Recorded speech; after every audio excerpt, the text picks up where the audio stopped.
Today we will study one of the important topic of the general pathology, that is cell adaptation. Cell adaptation पढ़ने से पहले हम कुछ basic चीज़ें देखेंगे, जैसे what is a cell, cell क्या है, और सेल का एक इम्पॉर्टेंट क्लासिफिकेशन, क्योंकि सेल एडेप्टेशन समझने के लिए वो क्लासिफिकेशन जरूरी है। तो व्हाट इज़ अ सेल, तो सेल क्या है, तो a cell is the smallest unit of life that can live on its own. Life की सबसे छोटी यूनिट यही है, that can live on its own, जो कि अकेले सर्वाइव कर सकती है, उसे किसी की जरूरत नहीं है। Cells are the basic building blocks of all living organisms including humans, plants and animal. देखो, जिंदगी की शुरुआत हुई एक छोटे से सेल से। कई सारे सेल मिले तो एक टिश्यू का फॉर्मेशन कर दिया, कई सारे टिश्यू मिले तो एक टिश्यू सिस्टम बन गया, कई सारे टिश्यू सिस्टम ने एक ऑर्गन बना दिया, कई सारे ऑर्गन मिलके एक ऑर्गन सिस्टम बना दिया, और कई सारे सिस्टम मिलके एक लिविंग ऑर्गेनिज्म का फॉर्मेशन कर दिया, चाहे वो ह्यूमन हो, प्लांट हो या एनिमल हो। अब हम समझते हैं एक इंपॉर्टेंट क्लासिफिकेशन। सेल जो होता है तीन टाइप का होता है, एक होता है लेवाइल सेल, स्टेबल सेल और परमानेंट सेल। अब लेवाइल सेल क्या होता है, सेल साइकिल में रहता है हमेशा। Stable cell G nought stage में रहता है सेल साइकिल की, और परमानेंट सेल सेल साइकिल के बाहर रहता है। सेल साइकिल जब हम माइटोसिस मियोसिस हमने पढ़ा था तब सेल साइकिल पढ़ी थी। तो सेल साइकिल में कुछ फेजेस होते थे, G1 phase, S phase, G2 phase, M phase और जी नॉट फेज। जो सेल साइकिल में रहता था वो डिवीजन करता था, और जो सेल साइकिल के बाहर रहता था वो डिवीजन नहीं करता था। अब एक एक करके समझते हैं, लेवाइल सेल क्या होते, स्टेबल सेल क्या होते, परमानेंट सेल क्या होते। तो पहले देखते हैं व्हाट इज लेवाइल cells. The cells which divide continuously and multiply throughout life replacing cells that are lost from the body, और इनको हम माइटोटिक सेल्स भी बोलते हैं। लेवाइल सेल जो है हमेशा डिवीजन करते ही रहते हैं, और जो सेल लॉस हो गए उनको रिप्लेस भी करते हैं। तो इसमें लिवाइल सेल में क्या क्या आते हैं, बोन मैरो के सेल जो हमारा ब्लड का फॉर्मेशन करते हैं, ये स्किन के सेल जैसे epidermis cell, mucosal layer of internal organ, जो म्यूकोसा होती वो भी बार बार बनती रहती है, सेमिनिफेरस टिब्यूल ऑफ टेस्टिस। तो ये जो सेल हैं हमेशा डिवीजन करते रहते हैं और एक नए सेल का फॉर्मेशन करते हैं, तो वो होते हैं लेवाइल सेल। तो लेवाइल सेल क्या है, सेल साइकिल में हमेशा बने रहेंगे। दूसरे होते हैं स्टेबल सेल। ये वैसे तो मल्टीप्लाई नहीं करते, लेकिन जब जरूरत होती है तो मल्टीप्लाई करने लगते हैं।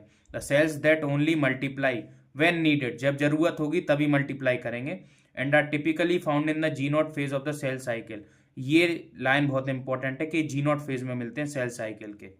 तो जैसे लीवर के सेल है, अब लीवर मान लो आधा हमने किसी को डोनेट कर दिया, तो पूरा लीवर बनाने के फिर लीवर सेल वैसे तो रीजनरेट नहीं कर रहे थे, लेकिन अब जरूरत है, नीड है, तो लीवर सेल रेप्लिकेट करेंगे और पूरा लीवर बना देंगे। अब जैसे किडनी डोनेट करते हैं, तो किडनी एक हमने डोनेट कर दी, तो दूसरे किडनी को उसका भी फंक्शन मतलब ओवरकम करना है, ताकि वो दूसरी किडनी जो कर रही थी वो भी काम हम ज़्यादा कर पाएँ, तो किडनी भी रेप्लिकेट करने लगती है, तो किडनी का साइज बढ़ जाता है। तो ये जो सेल्स होते हैं उन्हें हम स्टेबल सेल्स बोलते हैं, मतलब जब जरूरत होगी तब अपने आप मल्टीप्लाई करेंगे और साइज बढ़ा लेंगे अपना। लास्ट टाइप के होते परमानेंट सेल, ये कभी डिवाइड नहीं करेंगे। The cells that are unable to replicate और divide in postnatal life, जन्म के बाद ये कभी दोबारा अगर एक बार डैमेज हो गए तो दोबारा कभी मल्टीप्लाई नहीं करते। जैसे कि ब्रेन सेल, ब्रेन का कोई भी सेल में डैमेज हो जाए न्यूरॉन्स में तो वो दोबारा ठीक नहीं होता है। कार्डियक सेल, हार्ट के जो सेल्स होते हैं कभी भी ये मल्टीप्लाई नहीं करते हैं, साइज बढ़ सकता है लेकिन मल्टीप्लाई नहीं करते। Skeletal muscle cells. तो ये सेल का एक इंपॉर्टेंट क्लासिफिकेशन था, जिसमें लेवाइल सेल, स्टेबल सेल और परमानेंट सेल है। अब हम समझेंगे सेल अडेप्टेशन होता क्या है। अब देखो, एक सेल है, सेल आराम से था, जिंदगी जी रहा था आराम से, कोई उससे परेशानी नहीं थी, होम्योस्टेसिस में था, अपनी स्टेडी स्टेट में था। अब क्या हुआ, उसे स्ट्रेस मिला, कहीं से स्ट्रेस मिला तो उसने अपने अंदर कुछ चेंज किया, स्ट्रक्चरली भी और फंक्शनली भी, दोनों चेंज किया, और सेल अडेप्ट हो गया एक नई स्टेडी स्टेट के लिए। तो इसी को हमने क्या बोल दिया, सेल अडेप्टेशन।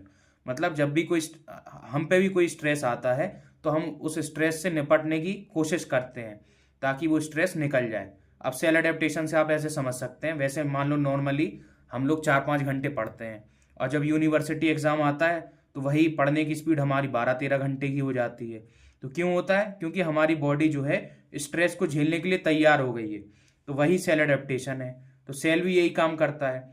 अब स्ट्रेस दो टाइप का होता है, या तो फिजियोलॉजिकल स्ट्रेस या फिर पैथोलॉजिकल स्ट्रेस। फिजियोलॉजिकल मतलब जो नॉर्मली बॉडी में फिजियोलॉजी होती रहती है, जैसे कि मेंस्ट्रुअल साइकिल। अब मेंस्ट्रुअल साइकिल कोई डिजीज थोड़ी है, वो तो हो रही है, तो वो फिजियोलॉजिकल स्ट्रेस हो जाएगा। एजिंग है तो वो फिजियोलॉजिकल स्ट्रेस हो जाएगा। पैथोलॉजी में कोई डिजीज की वजह से स्ट्रेस आ रहा है तो सेल चेंजेस करेगा अपने अंदर, तो वो क्या हो जाएगा, वो हो जाएगा पैथोलॉजिकल स्ट्रेस की वजह से सेल ने सेल अडेप्टेशन किया। अब क्या है, अगर स्ट्रेस को कंटिन्यूअसली आप देते रहेंगे, if the irritant stimulus persist for long time, stress खत्म ही नहीं हो रहा, तो सेल क्या होगा, सेल में इंजरी आ जाएगी, सेल इंजर्ड होने लगेगा। अब सेल इंजरी भी दो टाइप की होती है, एक होती रिवर्सिबल और एक होती इरिवर्सिबल। रिवर्सिबल ये है मतलब स्ट्रेस आपने हटा दिया तो सेल इंजरी खत्म हो जाएगी और वापस नॉर्मल स्टेट में सेल पहुंच जाएगा। अगर सेल इंजरी पे बार बार होती रहती है, सेल जो है बार बार स्ट्रेस को झेलता रहता है, बार बार स्ट्रेस आ रहा है, स्ट्रेस खत्म नहीं हो रहा है, तो इरिवर्सिबल सेल इंजरी हो जाएगी। इसका मतलब है सेल की डेथ हो जाएगी। और इसी पॉइंट को हम बोलते हैं पॉइंट ऑफ नो रिटर्न, वापस आने की कोई उम्मीद नहीं है। क्यों नहीं है, अब कोई मर गया तो दोबारा थोड़ी जिंदा हो जाएगा, तो यही है सेल डेथ। अब सेल डेथ दो टाइप की होती है, अपोप्टोसिस और नेक्रोसिस। हमें सेल इंजरी बाद में पढ़ना है, पहले आज हम पढ़ेंगे सेल अडेप्टेशन। तो अब सेल अडेप्टेशन समझते हैं क्या है। तो सेल अडेप्टेशन की डेफिनेशन जो हर्ष मोहन में दे रखी है वो है, cellular adaptation are the adjustments which the cell make in response to stresses which may be for physiological needs और a response to non lethal pathological injury. कहने का मतलब सीधा यही है कि अगर चाहे फिजियोलॉजिकल स्ट्रेस आए चाहे पैथोलॉजिकल स्ट्रेस आए, तो सेल अपने अंदर कोई एडजस्टमेंट करेगा और उस स्ट्रेस को झेलने के लिए अडेप्ट हो जाएगा। तो यही सेलुलर एडेप्टेशन है। लेकिन ये डेफिनेशन है बुक की, तो ये आपको जैसी डेफिनेशन है वैसी ही याद करनी है। अगर इसको पॉइंट में लिखना चाहें तो ऐसे लिख सकते हैं, functional and structural response to physiological stress and pathological stress. तो ये क्या हो जाएगी, सेलुलर अडेप्टेशन। मतलब उसने अपने स्ट्रक्चर में या फंक्शन में कोई भी चेंज किया फिजियोलॉजिकल या पैथोलॉजिकल स्ट्रेस की वजह से, तो वो सेलुलर अडेप्टेशन है। During which new but alter steady state are achieved, मतलब पहले भी वो स्टेडी स्टेट में था, लेकिन अब उसे क्या है, स्ट्रेस मिली तो वो नई स्टेडी स्टेट में आ गया। तो during which new but altered steady state, बदली हुई एक स्टेडी और नई स्टेट मिली उसको। रिवर्सिबल, सेल अडेप्टेशन रिवर्सिबल भी है, स्ट्रेस खत्म कर दो तो वापस नॉर्मल सेल बन जाएगा। Allowing the cell to survive and continue to function, cell adaptation से क्या होता है कि वो कुछ समय के लिए सेल जो है अपना काम जैसा उसका चल रहा है चलता रहे, कोई बाधा ना आए, ठीक है, तो वही सेल अडेप्टेशन होती है। अब सेल अडेप्टेशन होता है 5 टाइप का, 5 तरीके का होता है। There are 5 types of cell adaptation. पहला होता है हाइपरट्रॉफी, दूसरा होता है हाइपरप्लेसिया, तीसरा होता है एट्रॉफी, चौथा होता है मेटाप्लेसिया और पांचवा होता है डिस्प्लेसिया। देखो इधर ट्रॉफी का मतलब है साइज और प्लेसिया का मतलब है नंबर। तो हाइपरट्रॉफी मतलब नाम से ही समझ में आ रहा है कि increase in the size of cell, जब सेल का साइज बढ़ेगा तो उस कंडीशन को क्या बोलेंगे हम, हाइपरट्रॉफी।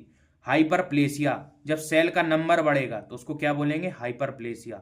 एट्रॉफी, एट्रॉफी में दो चीजें आती हैं, एक तो साइज जो है सेल का और नंबर दोनों ही घट रहे हैं, साइज भी घट रहा है और नंबर भी। लोग केवल साइज समझते हैं कि साइज कम होता है, एट्रॉफी में साइज और नंबर दोनों कम होता है। चौथा है मेटाप्लेसिया। मेटाप्लेसिया में क्या होता है, एक मैच्योर जो टाइप का सेल है वो दूसरे टाइप सेल में कन्वर्ट होता है। जैसे कि स्क्वामस सेल है वो कॉल्यूमनर में कन्वर्ट हो जाएगा, कॉल्यूमनर है वो स्क्वामस में कन्वर्ट हो जाएगा। तो जैसे भी सेल को कंडीशन मिलेगी तो उस हिसाब से वो अडेप्ट करेगा। तो मेटाप्लेसिया में क्या हुआ, conversion of one type of mature cell into another type of mature cell. जैसे कि समझाया मैंने आपने, जैसे स्क्वामस है कॉल्यूमनर में हो गया, कॉल्यूमनर स्क्वामस में हो गया। लास्ट है डिस्प्लेसिया। डिस्प्लेसिया मतलब डिसऑर्डर्ड सेलुलर डेवलपमेंट, मतलब सेल का जैसा डेवलपमेंट होना चाहिए वैसा नहीं हो रहा है, इरेगुलर डेवलपमेंट हो रहा है। तो ये सेल एडेप्टेशन के 5 टाइप हैं। हम अगली वीडियो में हर एक टाइप पे डिटेल में पढ़ेंगे। और पढ़ेंगे क्या क्या, पहले तो जैसे हाइपरट्रॉफी है तो पहले हम डेफिनेशन जो बुक में दे रखी है वो समझेंगे पढ़ेंगे, फिर मॉलिकुलर मैकेनिज्म आखिर वो होता क्यों है वो पढ़ेंगे, और टाइप्स पढ़ेंगे एग्जाम्पल के साथ। जैसे हाइपरट्रॉफी है तो पैथोलॉजिकल होती है और फिजियोलॉजिकल होती है, तो इसके टाइप पढ़ेंगे और एग्जाम्पल्स भी पढ़ेंगे। आज के लिए बस इतना ही, अगली वीडियो में हर एक टाइप की वीडियो बनाएंगे। Thank you.